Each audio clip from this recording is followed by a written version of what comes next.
dottoressa, è pronta a questa nuova sfida?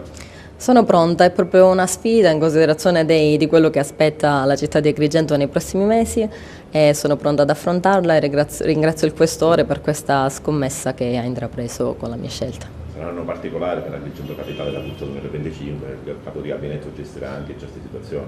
Senz'altro è un'occasione importante per la città di Agrigento e anche per la Questura di Agrigento per dimostrare il valore dell'attività della Polizia.